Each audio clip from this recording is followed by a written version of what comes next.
Mas nós, na suinocultura, nós não temos o hábito de avaliar o sêmen antes de fazer a inseminação, né? Seja pelo custo da dose, seja pela dificuldade de treinamento de pessoas, seja pelo tempo que talvez isso possa decorrer num sistema de produção. Mas a gente recebe esse sêmen, conserva ele, né? É claro que as empresas de genética, às vezes, hoje, a grande maioria vende esse sêmen, tem a qualidade garantida, mas a gente não sabe o que pode acontecer no meio do caminho, né? Então, é importante a gente avaliar antes de fazer essa inseminação. Avaliar como? Né? Entre lâmina, lamínula, uma platina aquecida, um microscópio, um aumento ali de 10, 20, você vê se tem utilidade ou não, né? Antes de você usar aquele tempo que você vai fazer a inseminação. Eu sempre digo isso, parece que ele é um pouco fora, né, do mundo prático, porque você vai ter um tempo, mas se o ejaculado, aquelas doses são de um mesmo ejaculado, você precisa avaliar pelo menos uma dose, né, 10 microlitros, né, ali para ver se garante que as doses que você vai utilizar vão ser férteis ou não.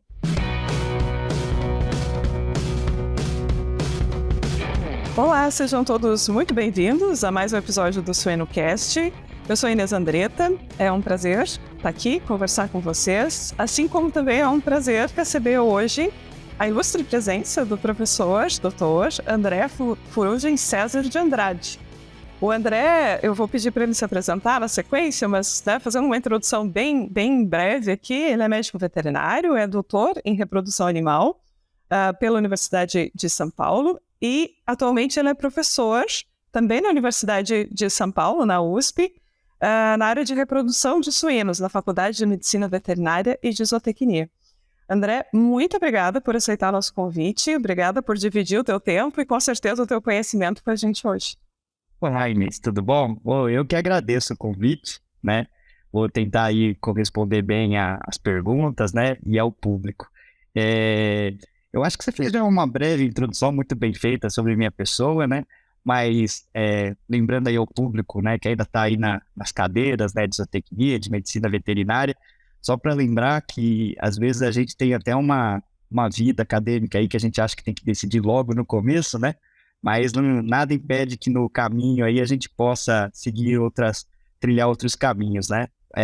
Bem breve a minha história, né?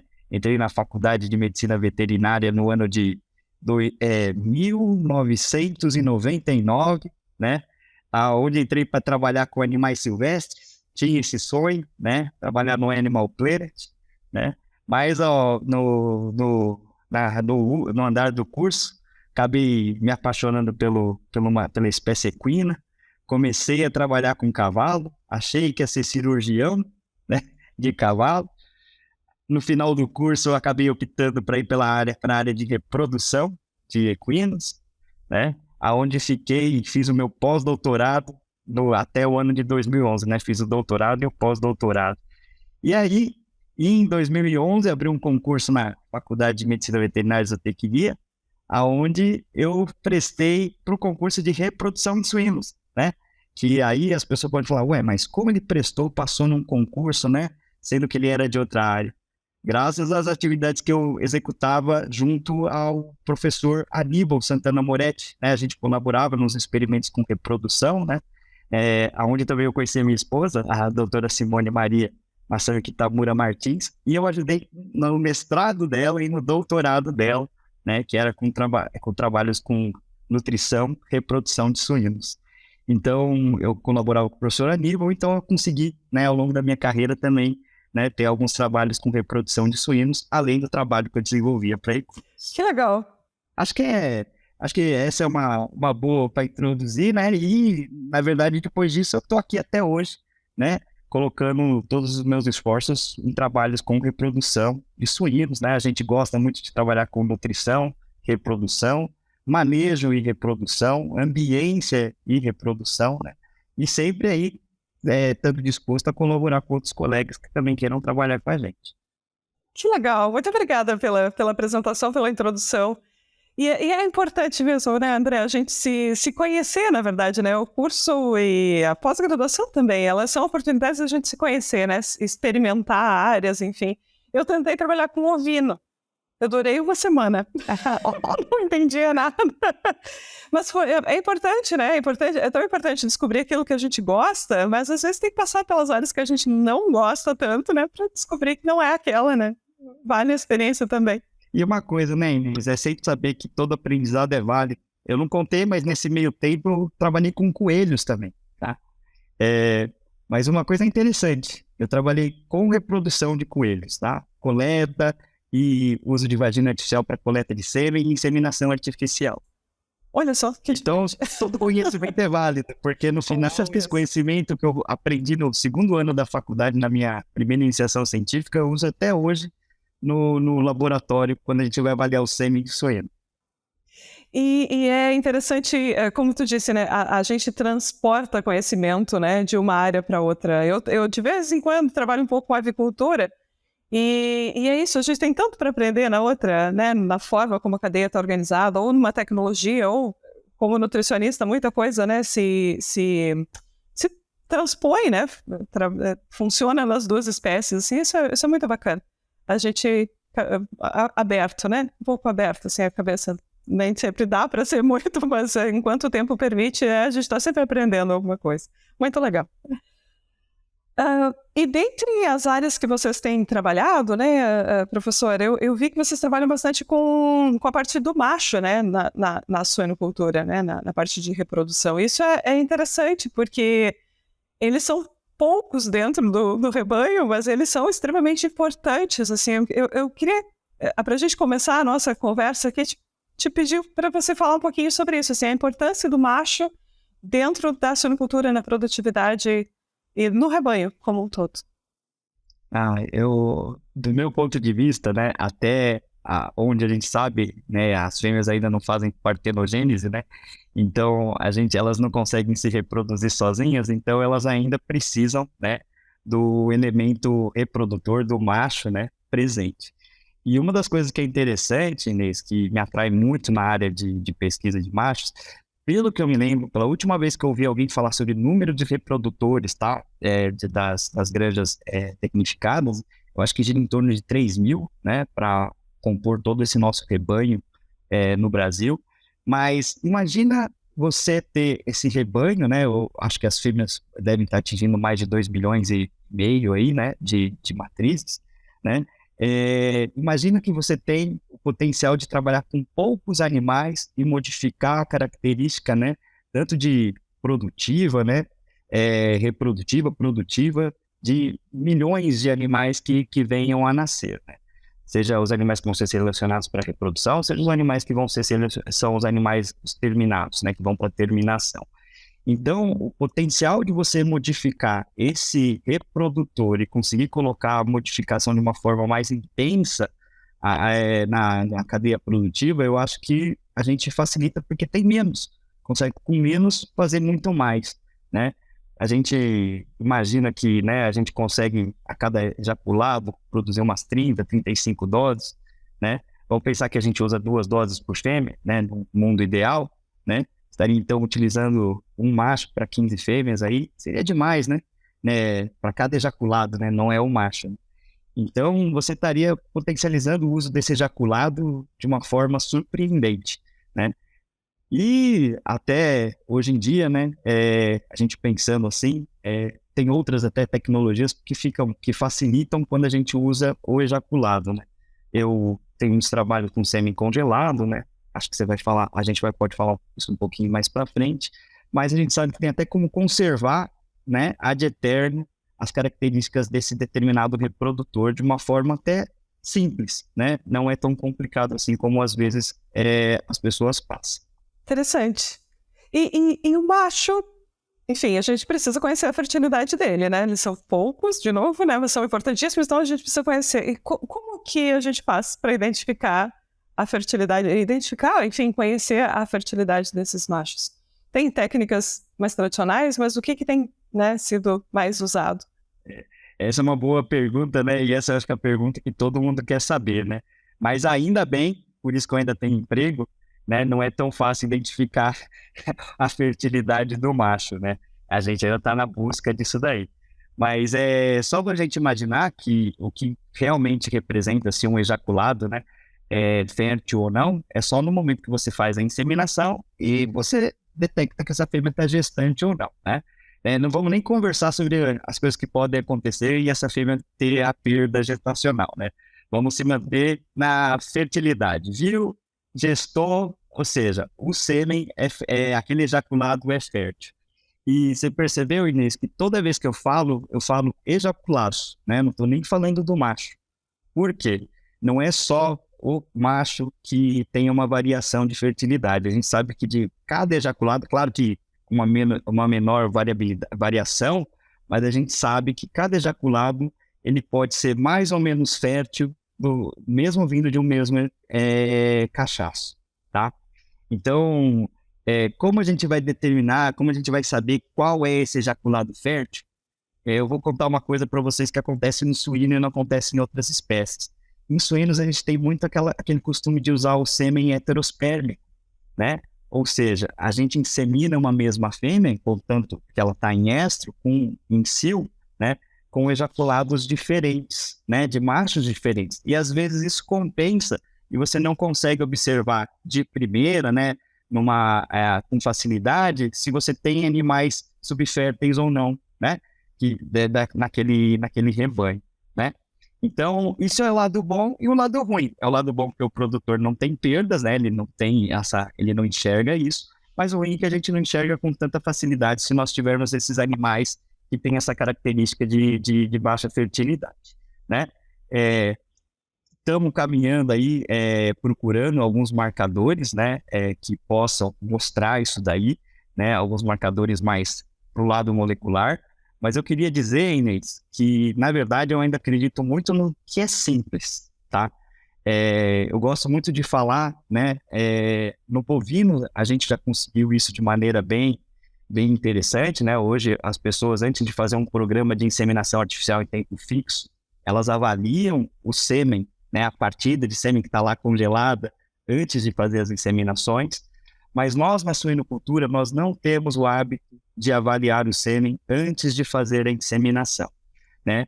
Seja pelo custo da dose, seja pela dificuldade de treinamento de pessoas, seja pelo tempo que talvez isso possa decorrer num sistema de produção. Mas a gente recebe esse sêmen, conserva ele, né?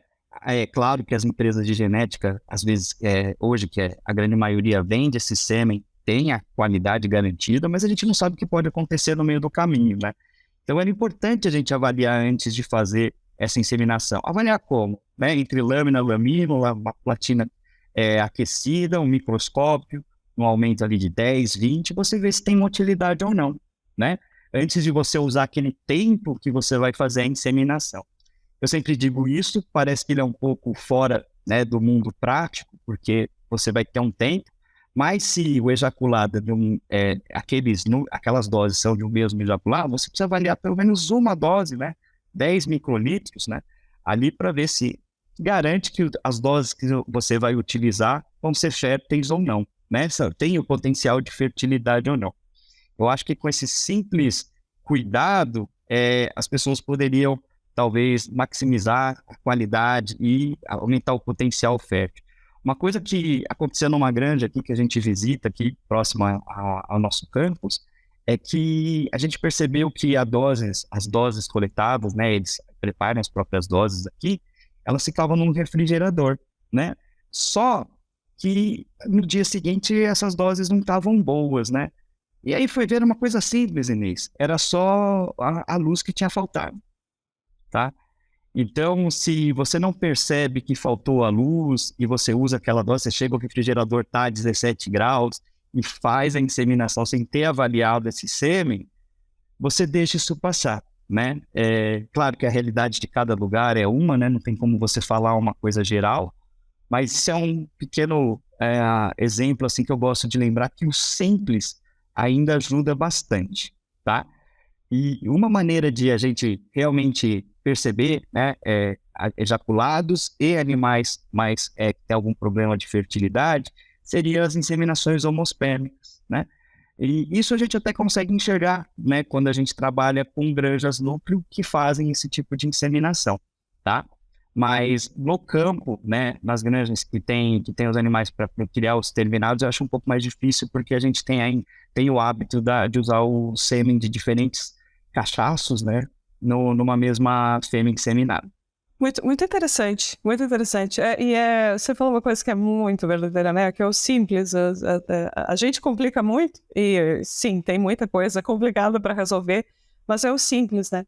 E a questão do tempo, a gente sabe que é um gargalo nas granjas, né? Assim como é um gargalo na universidade, assim, tá todo mundo geralmente sobrecarregado, mas se a gente pensar o tempo da inseminação, como você colocou, é até o tempo de esperar um ovo cio fazer uma nova cobertura, né? E não uma taxa ali de investimento e retorno pode ser bem importante. Bem colocado. Inês, eu costumo dizer para mim mesmo que o meu tempo é meu bem mais valioso, né? Tanto que eu uso, né? Às vezes eu falo não para as pessoas acham que é pessoal, mas não é, porque eu gosto de ter o meu tempo, porque acho que é a coisa mais cara que eu tenho, né? Eu não consigo me vender assim por preços muito baratos, por quê? Porque não é o dinheiro, né? É o seu tempo, Uhum. né? Então é uma coisa assim que tem a ver com isso da inseminação. A pessoa ela acha que ela perder ali uns 30 segundos avaliando o sêmen é pior do que ela ter que refazer todo o serviço de novo, né? Se os grupos de trabalho acham isso, eu não tenho como discutir com essas ideias, né? Então é difícil. Mas muito bem colocado. E, professor, de novo, obrigada por dividir seu tempo com a gente. Porque eu sei um pouquinho quanto complicada é a agenda, né? E quantas coisas a gente tem ao mesmo tempo acontecendo, assim. Muito bom. Tá dividindo, tá maximizando o tempo aqui também. Mas o serviço que vocês fazem é muito importante, né? Essa divulgação, esse esclarecimento. Eu acho que com essas pequenas ideias que a gente passa na cabeça das pessoas que acessam vocês, eu acho que eles aumentam a chance de a gente evitar esses pequenos erros que nós estamos falando aqui, né? E a educação realmente é o que vai mudar, né? E melhorar a nossa produtividade. Quem sabe um dia a gente tem os índices europeus e tudo mais, né? Com conhecimento, né? Educação, é isso aí, a base. Muito bom. Eu gosto muito de falar de variabilidade enfim, qualquer assunto eu entro na variabilidade, porque você comentou bem quantos fatores tem no caminho, né, entre produzir o ejaculado, enfim, no macho já, até chegar na hora de aplicar isso, de usar de fato ali a dose. Eu sei que é uma pergunta difícil e que talvez dê para falar horas aqui sobre isso, mas que fatores são os mais não sei se preocupante a palavra, mas os mais impactantes, assim, nessa questão de variabilidade, de variação de fertilidade entre os machos, entre as doses, e, enfim, dentro disso até, né, quais que são essas causas de falhas mais frequentes que você tem visto aí na tua experiência? Vou falar uma coisa que é bem interessante, mas você sabe que desde que eu comecei a trabalhar com suínos, eu comecei a achar que trabalhar com sêmen eu não tinha muito o que fazer. Sabe por quê? As empresas de genética elas têm feito um trabalho tão bem feito que é difícil você encontrar cachaços que tenham qualidade de sêmen ruim, tá? Ou seja, eles selecionam os animais para reprodução e os animais, eles apresentam, né, motilidade quando você avalia pelo caso, acima de 85%, vigor acima, o vigor não, né, porque não é vigor lá são as velocidades, mas velocidades altas, né, com muita frequência. É difícil você achar um animal ruim, tá? Pelo menos os que eu tenho acompanhado aqui.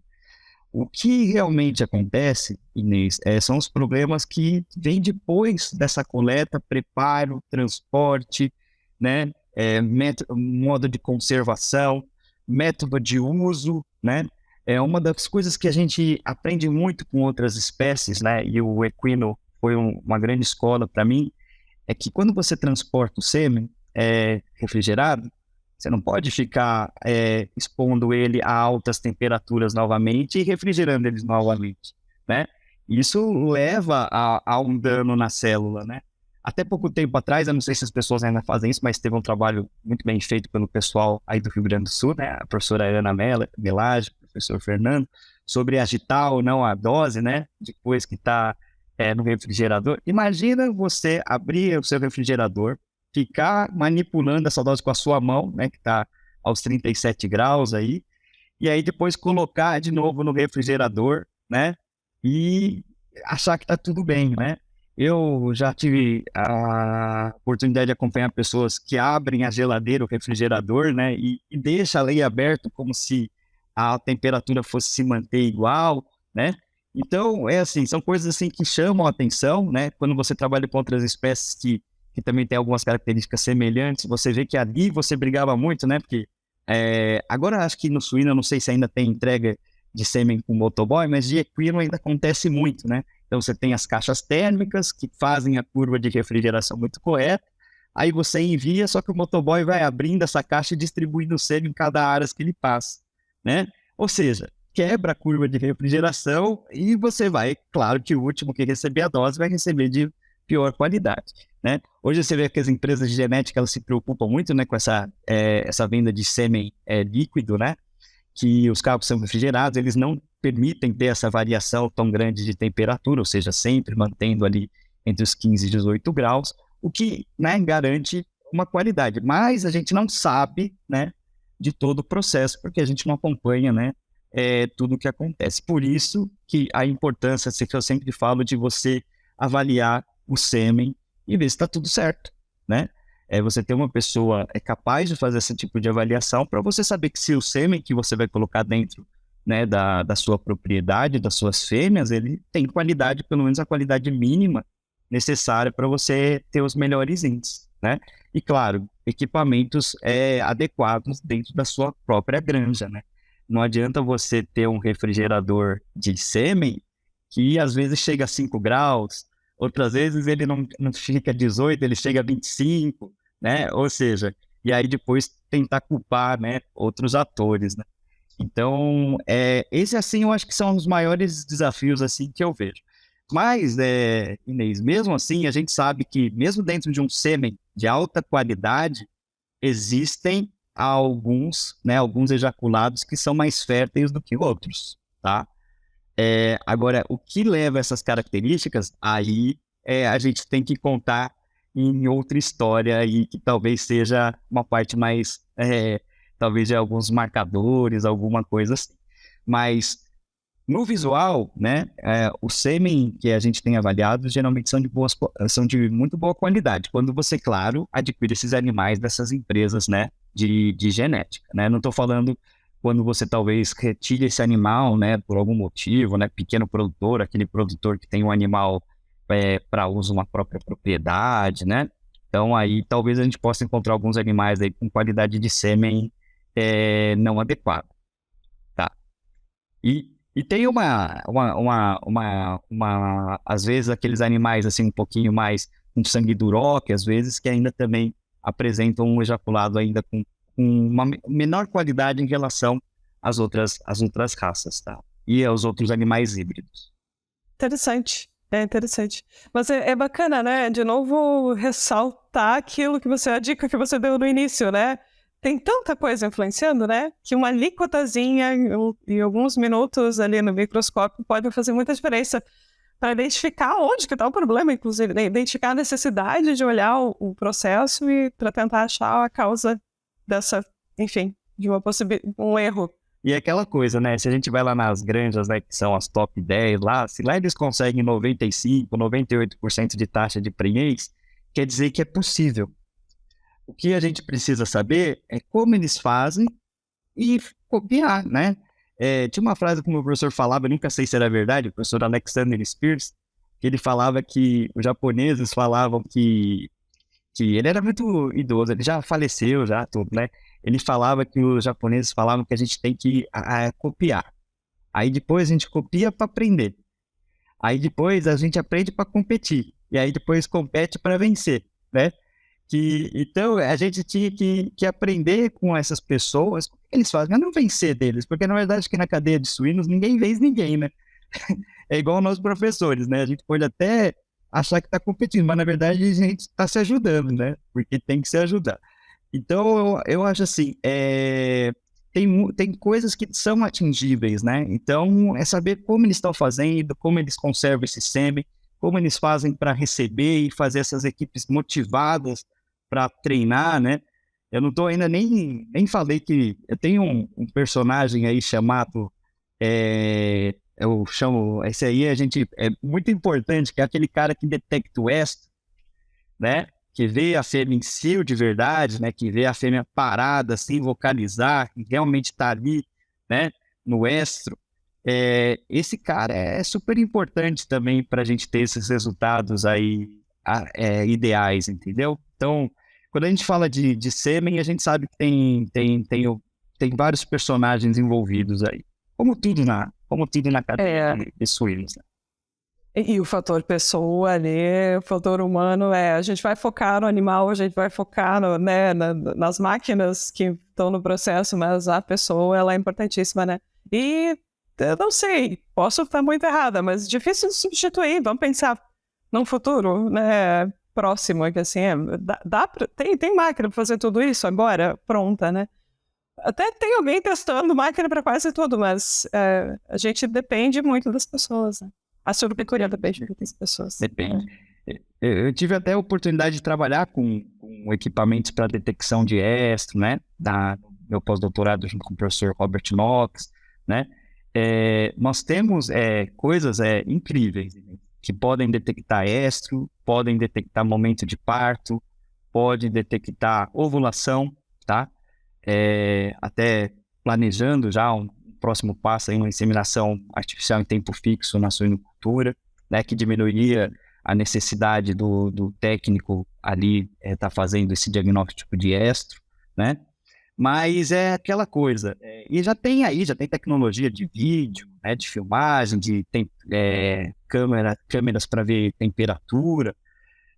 Inteligência artificial, né? Inteligência artificial, né? Tudo isso envolvido sempre com esse machine learning, né?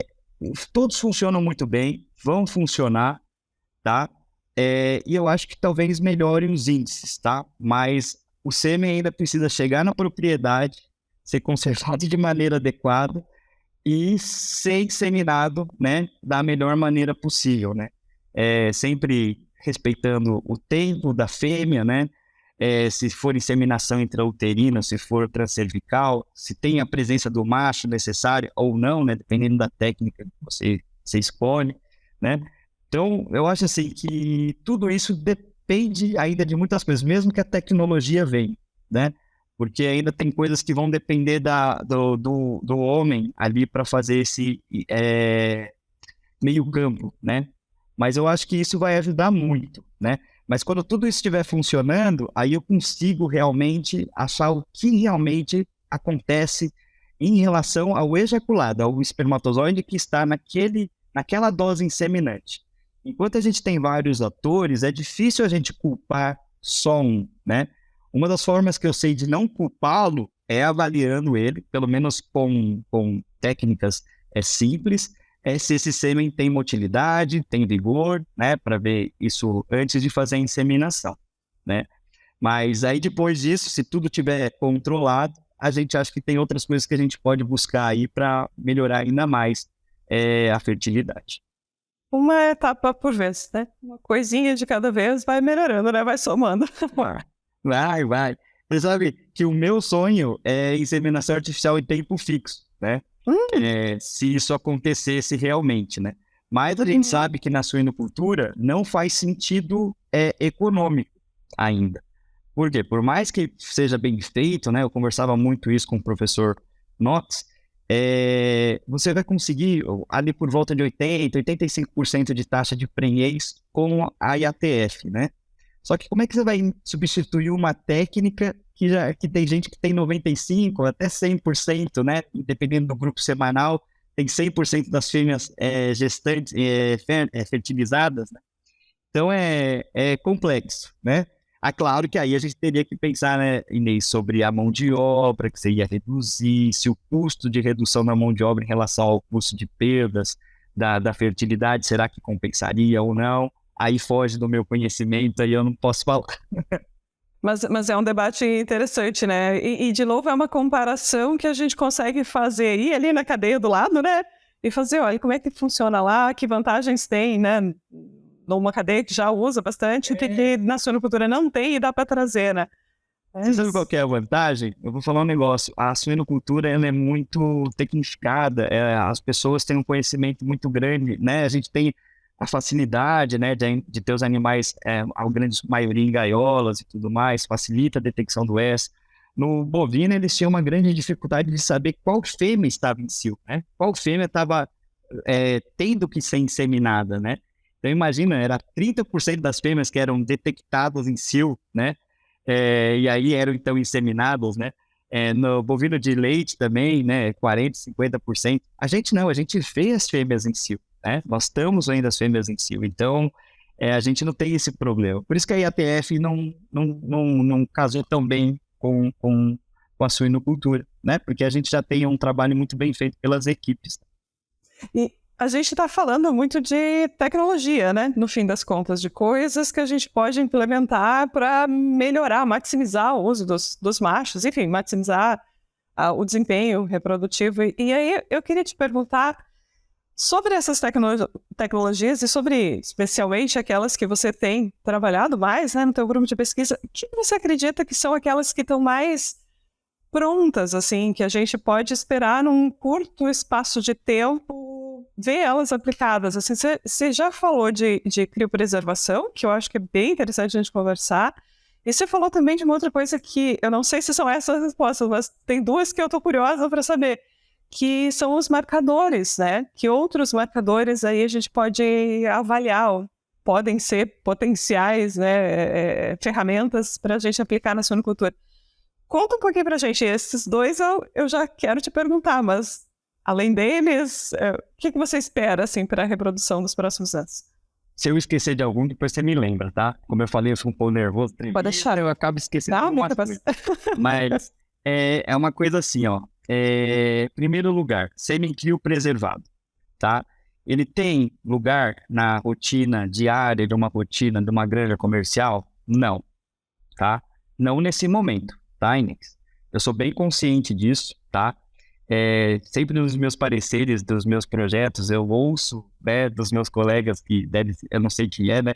Mas sempre falando que essa tecnologia não tem uso comercial, né? Que talvez eu devesse usar mais tempo em outras coisas. Mas eu tenho uma coisa para falar sobre a criopreservação de sêmen. Um espermatozoide que sobrevive à criopreservação, ele sobrevive bem à refrigeração, tá? Então, é um bom mecanismo para você realmente descobrir os super espermatozoides, né? Que estão presentes no ejaculado, tá? Esse é o meu pensamento, né? Isso é uma coisa importante. Segundo, sêmen criopreservado. Em que momento que ele seria muito bem aplicado e poderia expandir para comercial, parte comercial? Agrupado a IATF, né? A gente fazendo uma detecção dessa possível ovulação, descongelando o sêmen e fazendo a inseminação com 8 horas antes dessa ovulação acontecer, né? Como eu disse para você, eu tive alguns equipamentos que eu utilizei, desses detectores de bioimpedância, que conseguiram verificar, né? Mas é trabalho ainda bem superficial, eu teria que replicar isso muito mais, né? Mas que foram capazes de ver o momento da ovulação na fêmea suína, né? Então a gente já fala, puxa, talvez possa ser utilizado, né? E agora eu vou, acho que, para o terceiro, né? Terceiro, que seria o sêmen criopreservado mesmo ainda, mas do ponto de vista para as empresas de genética. Para mim, ainda a melhor maneira de transportar sêmen sem você ter o tempo contra você. Lembrando que sêmen de animais selecionados para reprodução, eles congelam tão bem quanto de outras espécies, tá? Eu já tive o prazer de ver sêmens partidas ejaculados congelados com mais de 75%, 80% de motilidade pós-descongelação, tá?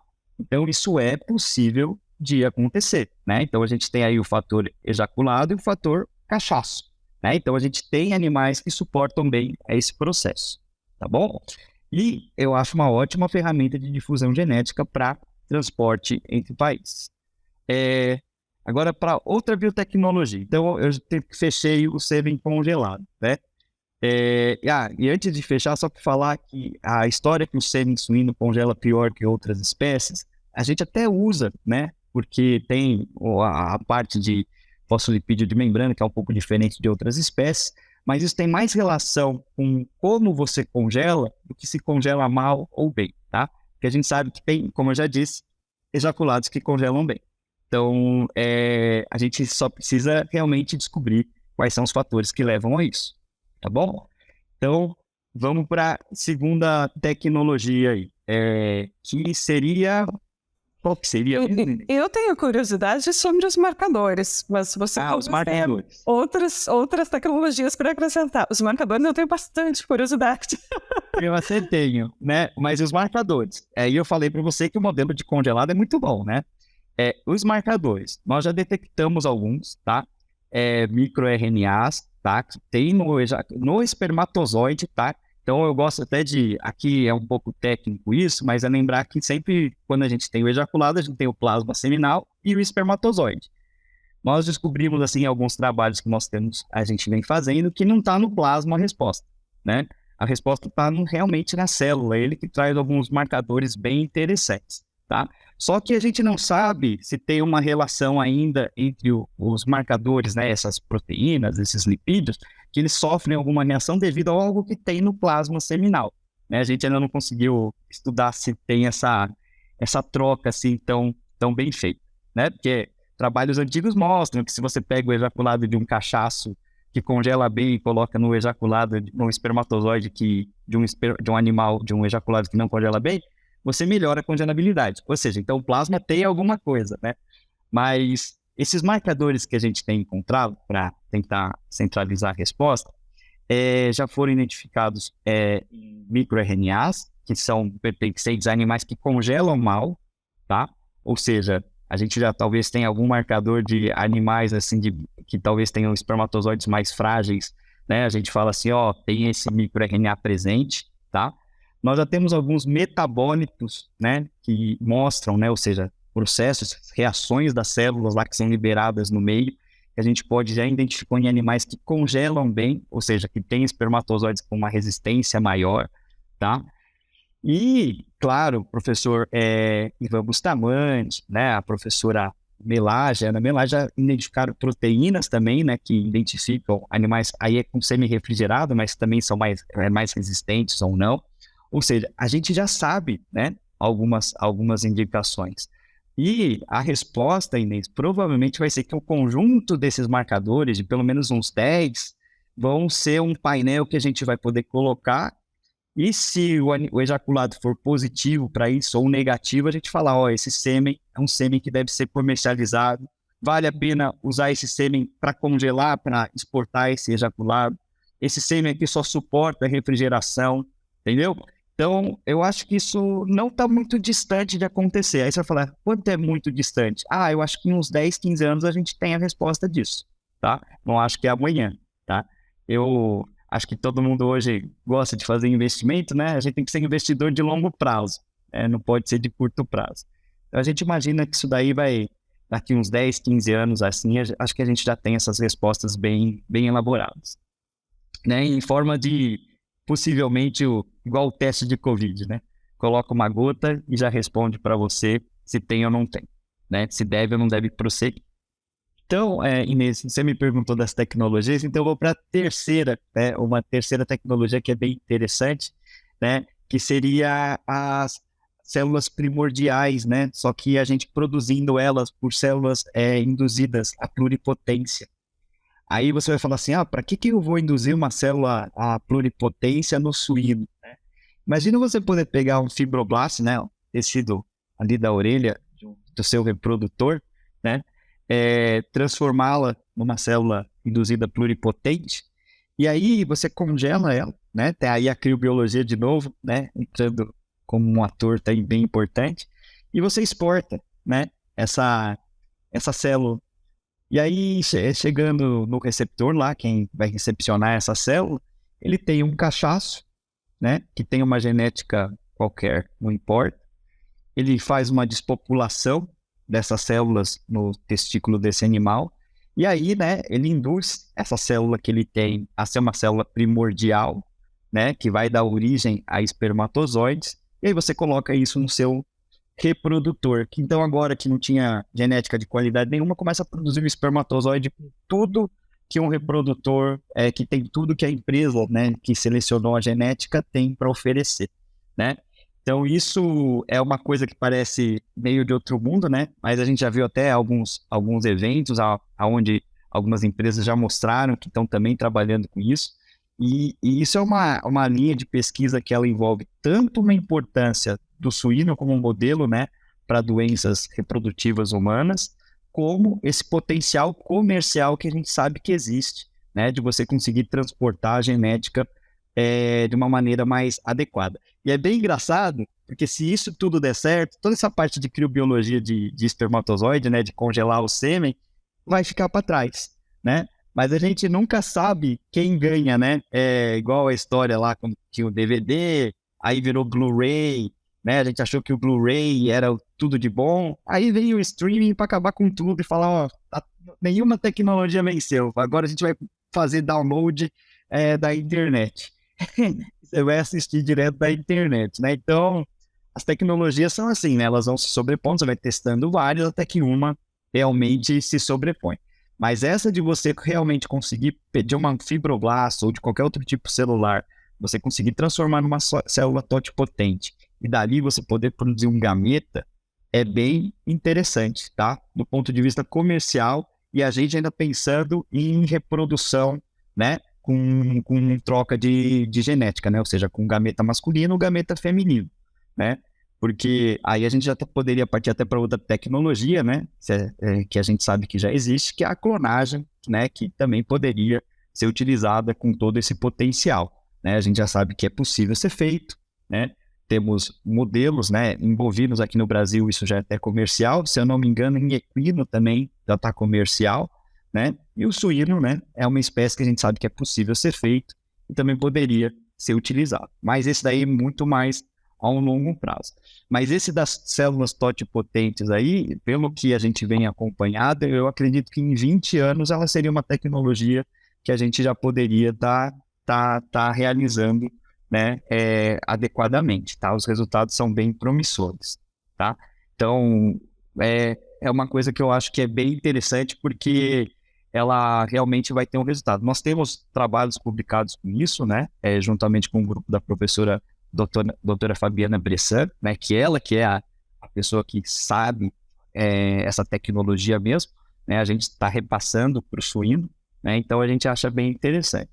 Só para vocês entenderem também, né, que seria uma tecnologia que eu não sei se seria uma quinta tecnologia, uma quarta tecnologia, ou na verdade ela está inserida com essa mesmo, né, e eu já até falei da clonagem, mas seria a clonagem transgenia, né. Nós estamos aqui ainda experimental, né, fazendo alguns trabalhos onde a gente espera, né, conseguir produzir alguns suínos com algumas modificações, mas nesse momento ainda pensando na parte biomédica, tá? Produzir animais com alguns modelos de doenças humanas para testar tratamentos e tudo mais, né? Então, tudo isso, né, tem a ver com suinocultura, porque no final a gente usa o suíno como esse modelo, né? Mas é só para vocês saberem que nós já temos essas tecnologias. E claro que a gente sabe que tem grupos de trabalhos que trabalham com essa tecnologia para produzir suínos resistentes a PIRS, né? Suínos que talvez tenham, acho que você vai me corrigir, você que é nutricionista, mas acho que é fitase, né? Que consegue digerir melhor, né? Então, é muito legal. Então, essas tecnologias aí, elas estão aí, elas vêm agregar e elas vão ajudar muito, né, a parte de produção, tá? Então, acho que seria isso, Inês, porque a IATF em suíno, eu não coloco ela como uma tecnologia porque ela já existe, né? Na verdade, eu acho que ela já está bem descrita, bem detalhada. Na verdade, ela está naquele momento onde você já sabe como fazer, já tem os hormônios, as ferramentas para fazer, a gente só não realiza porque ela não é aplicável do ponto de vista financeiro, né? Então, o mercado ainda não aceita ela, né? Mas a gente tem que ter paciência com o mercado. Porque, se eu não me engano, eu não vou me lembrar se é 1953 ou 1959, por esse período aí, teve a invenção da inseminação intrauterina, né? E a gente sabe que foi agora, por volta dos anos 2000, que realmente ela começou a se tornar utilizada massivamente, né?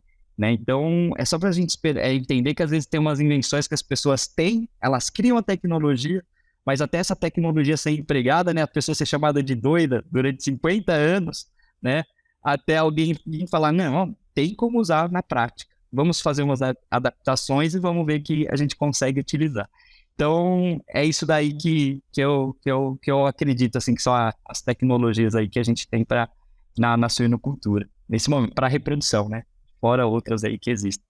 Muito legal. É muito bom te ouvir, porque eu fui pensando várias coisas aqui. Uma que você comentou é que quanta coisa que está sendo desenvolvida em suíno que vai poder ajudar os humanos, né? A biomedicina e a medicina humana, né? Isso é muito bacana. É uma das coisas que mais me fascina, eu acho, assim, no suíno em si, não na suinocultura, mas no suíno. Quanto potencial ele está guardando aí para ajudar a gente, além de carne, né? E a outra questão é essa, né? Cada momento é né? Tem um momento do mercado em que, de repente, não tem por que usar, ou não faz, enfim, tanto sentido, mas as coisas mudam tanto e mudam tão rápido, às vezes, né? Que a gente, enfim, uma hora pode fazer todo sentido e aquilo se tornar super aplicável. Isso é muito bacana, na verdade. Vou contar uma história que eu não sei se vai ao ar ou não pelo tempo, mas é bem interessante. A suinocultura aqui no campo de Pirassununga, nós temos a suinocultura tecnificada, né, que hoje o responsável é o professor César Garbosa, né, e nós temos a suinocultura da prefeitura do campus, né, que é um sistema semi-intensivo.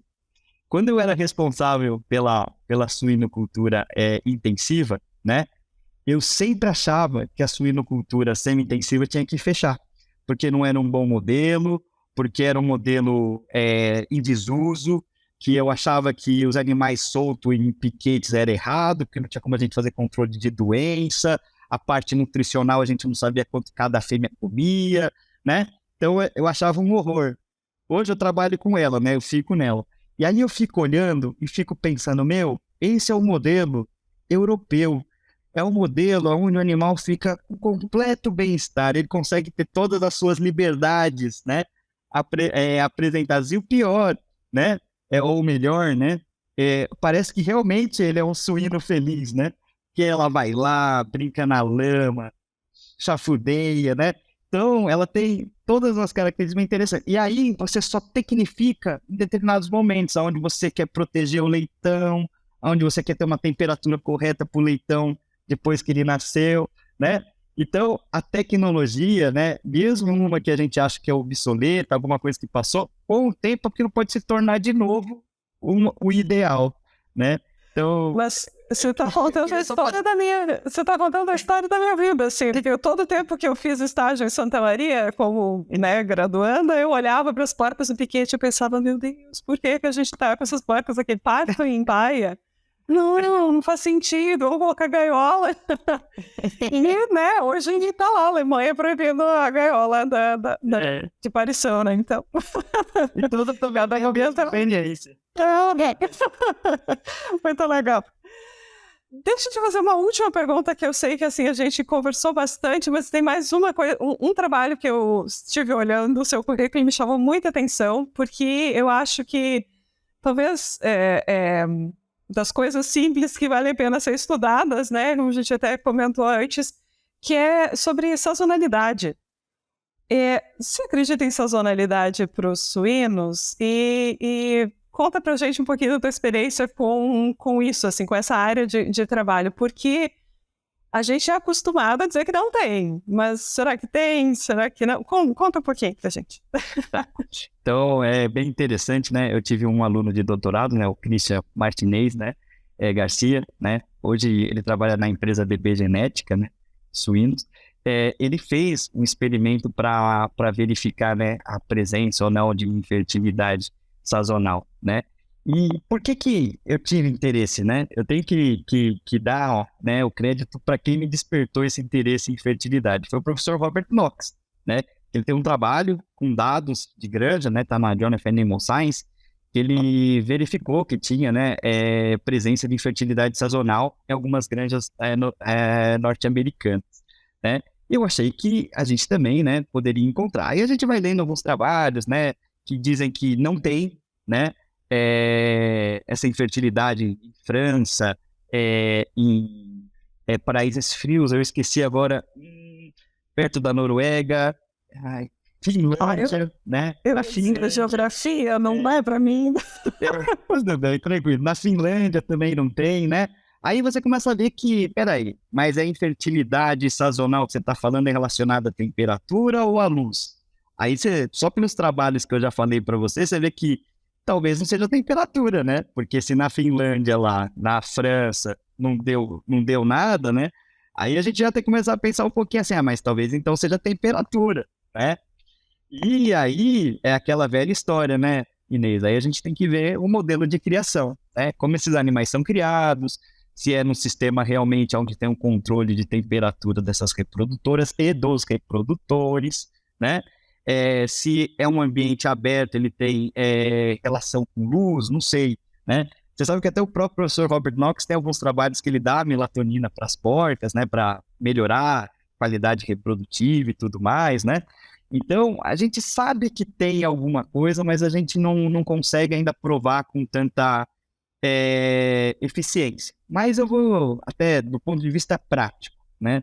Se eu tivesse que falar para vocês se existe ou não infertilidade sazonal, eu vou falar que do ponto de vista de produção, talvez ele não exista se você criar o suíno da melhor maneira possível. Aí você vai falar, o que é a melhor maneira possível?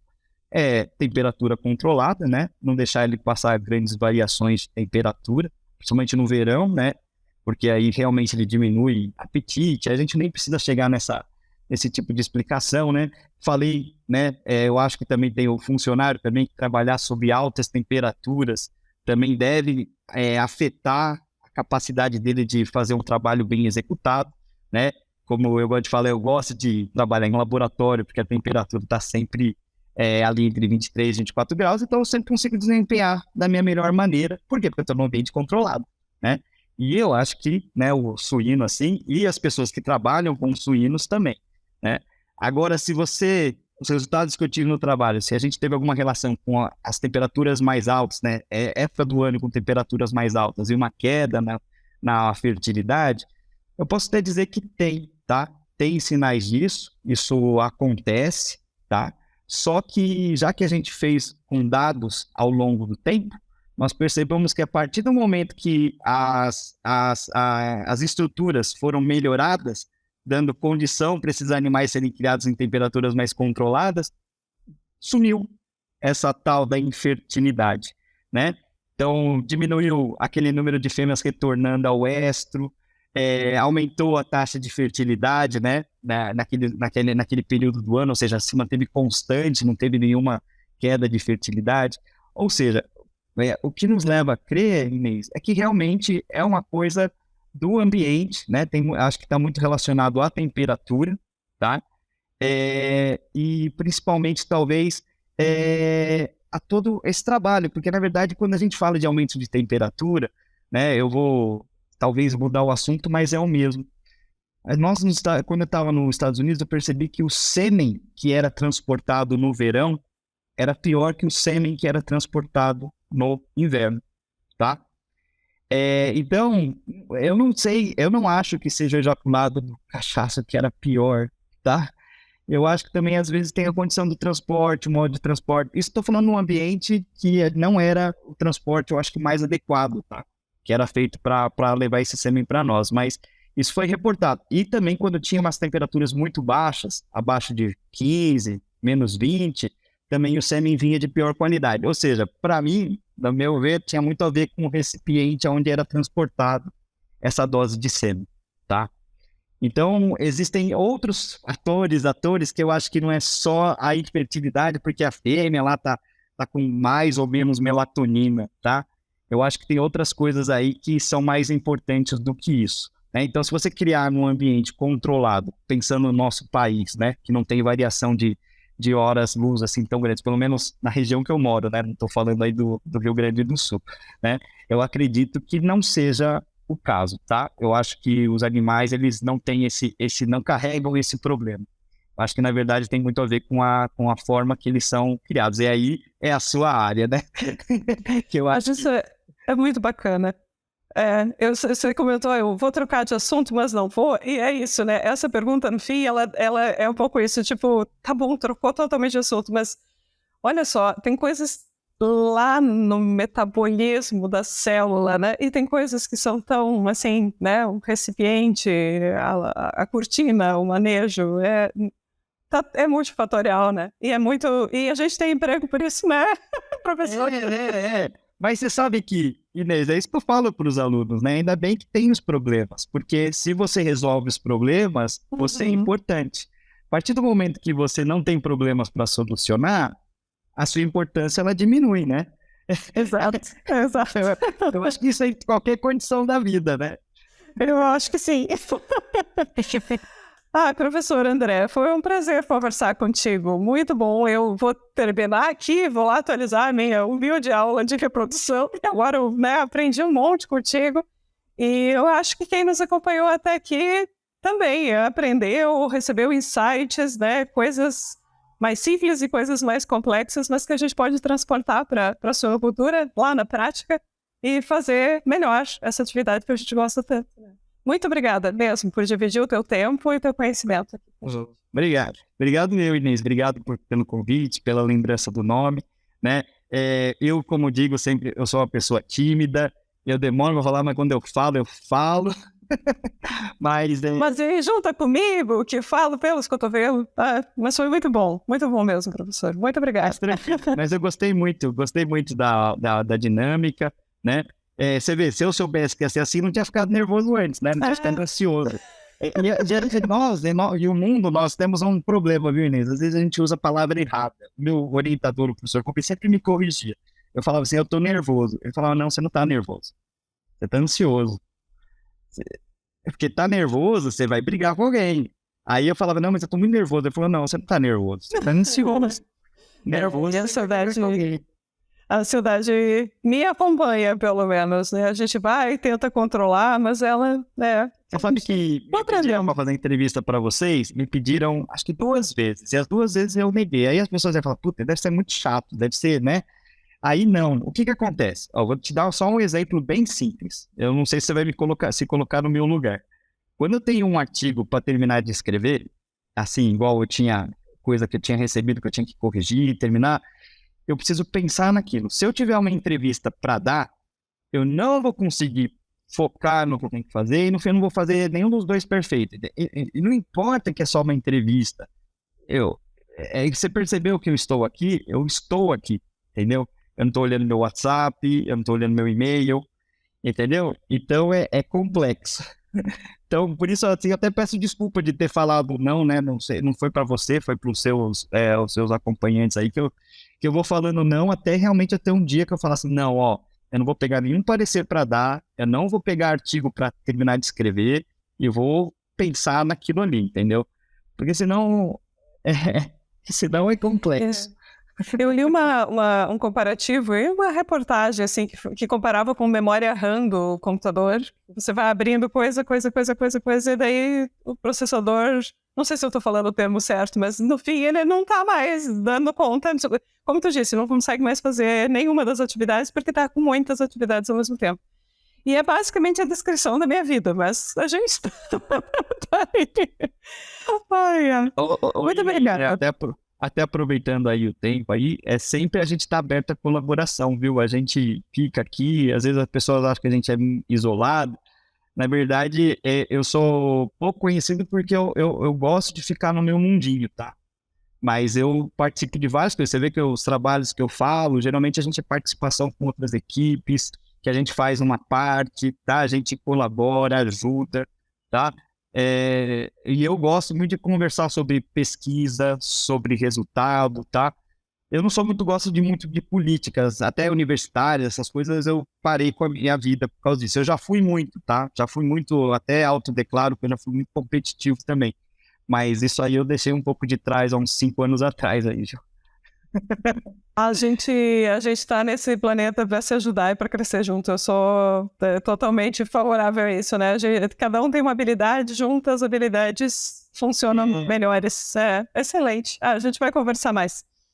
Tentando fazer tudo sozinho não dá não, tá? E até trabalhos de qualidade que eu tenho é porque eu envolvo várias pessoas de vários conhecimentos diferentes, né? Não é eu, André, que fiz sozinho, entendeu? Não, eu tenho eu partilho do mesmo sentimento. E, assim como grupos de pesquisa, também universidade, empresa, né? Enfim, acho que tá todo mundo aí dentro da mesma cadeia para se ajudar. Acho que isso vale a pena falar mesmo. Muito obrigada, mesmo, de coração. Obrigada a todos. Prazer é meu, imagina. E obrigada a todos que nos ouviram até aqui também. E até a próxima. Até mais, hein?